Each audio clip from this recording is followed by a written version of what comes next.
army. Now, the story has been around for decades, but the Washington Post decided to analyze it after the diner deal.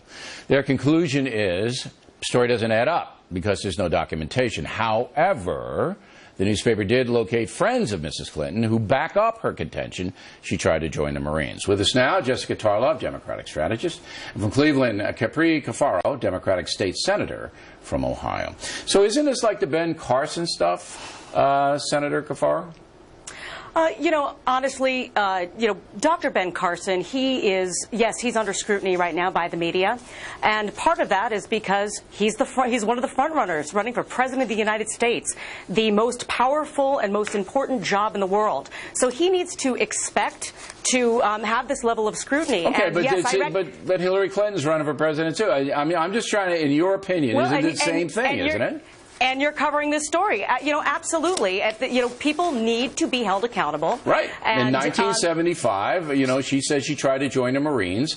The Post is skeptical. And now, Jessica, we have a mini situation on our hands. But the Carson thing, I mean, it's the same thing. I don't see any difference. Well, I think that, as Capri was saying, that both should be investigated. Maureen Dowd went after her, I think, in 1994 about this story, the Washington Post with the two Pinocchios. Obviously, what does two Pinocchios mean again? It's not like the most lie, like the biggest lie you could tell. I think like 3 or 4 Pinocchios is the most lies, or the biggest lie. But the truth of the matter is, she should expect the scrutiny, and she does. This is a woman who has at every piece of her life. I don't know why they give her any Pinocchios, Senator. But I certainly, I agree with what Jessica was saying, that, Secretary Clinton has been under the hot light of scrutiny most of her adult life.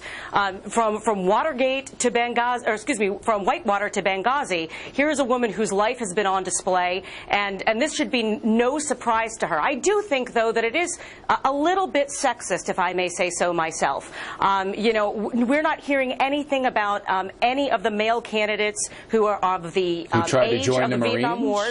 Well, but we're not hearing about any of the male candidates and whether or not they decided to sign up for Vietnam. Well, wait, we're not hearing about that. If they talked about Vietnam, then you could say that. It's got to be contextual. It's not sexist to investigate whether Hillary Clinton did or did not try to sign up for the Marines. That's what journalists are supposed to do. This sexist thing is and you're way absolutely overblown. right. Come on. We do, and that's what your job is doing, and I think it's good to have this conversation. I don't think she misled anybody. From what I read, she went down to the recruiter office. I think she had another motivation rather than actually going to Paris Island. That's right. Which I can't really see Hillary Clinton doing, with all due respect. There's no good evidence one way or the other. Well, and I think that's her friends say that she wanted to go down and see how they would treat her for whatever reason. Because of her being a woman. But she was married. I think she was married or about to get married to Bill Clinton. Yes, she was about to get married. First Lady of So Arkansas. maybe she was thinking, maybe I'll join the Marines and I won't have to get married. I don't know, but it was. I don't know. That's a little bit sexist too. Well, you know me, Senator. I'm like, not a little bit. I'm sexist. I'm a bigot. I'm a racist. Look, let's just get it on the table. I'm everything. Last word, Jessica.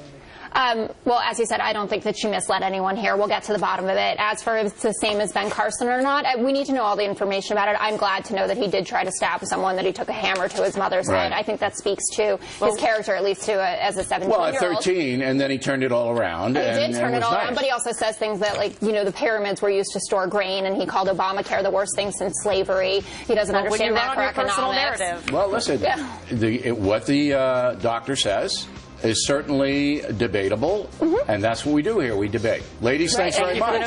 We appreciate it. Gutfeld McGurk, sexism again.